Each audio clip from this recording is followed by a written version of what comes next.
বিসমিল্লাহির রহমানির রহিম। সম্মানিত ভাই ও বোনেরা, আসসালামু আলাইকুম ওয়া রাহমাতুল্লাহ। আজ শুক্রবার, সপ্তাহের সেরা দিন। মুমিনের জন্য আল্লাহর পক্ষ থেকে বিশেষ উপহার। রাসূলুল্লাহ সাল্লাল্লাহু আলাইহি ওয়াসাল্লাম বলেছেন, সূর্য যে দিনগুলোতে উদিত হয়েছে তার মধ্যে সর্বোত্তম দিন হল জুমার দিন। মুসলিম। প্রিয় ভাই ও বোনেরা, এই এক দিন আমাদের গুনাহ মাফের, দোয়া কবুলের, তাকওয়া বাড়ানোর সুবর্ণ সুযোগ। আজ আমি সংক্ষেপে জুমার কিছু সলিড আমল আপনাদের সামনে তুলে ধরব। প্রথমত, জুমার গোসল। এটা শুধু পরিচ্ছন্নতা নয়, এটা ইবাদত। গোসল করে, পরিষ্কার কাপড় পরে, সুগন্ধি ব্যবহার করে আমরা জুমার সম্মান রক্ষা করি। দ্বিতীয়ত, আগে ভাগে মসজিদে যাওয়া। হাদিসে এসেছে, যে যত আগে যায় সে তত বেশি কুরবানির সওয়াব পায়। ভাবুন, আমরা বিনা খরচে কুরবানির সওয়াব পাচ্ছি, শুধু একটু আগে বের হলে। তৃতীয়ত, খুতবা মনোযোগ দিয়ে শোনা।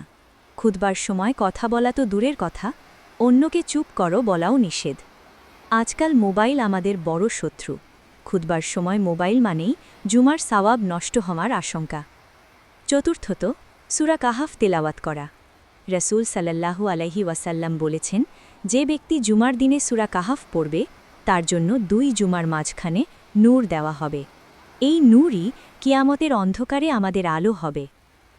পঞ্চমত, নবী সাল্লাল্লাহু আলাইহি ওয়াসাল্লামের ওপর বেশি বেশি দরুদ পাঠ করা। জুমার দিন দরুদ পাঠের সবচেয়ে উত্তম দিন।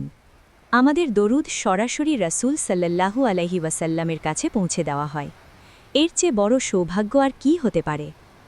ষষ্ঠত, দোয়ার বিশেষ সময়। এই দিনে একটি সময় আছে যে সময়ে দোয়া কবুল হয়। সবচেয়ে শক্ত মত হল আসর থেকে মাগরিবের আগ পর্যন্ত। এই সময়টা যেন আমরা মোবাইল নয়, আল্লাহর কাছে হাত তুলে কাটাই।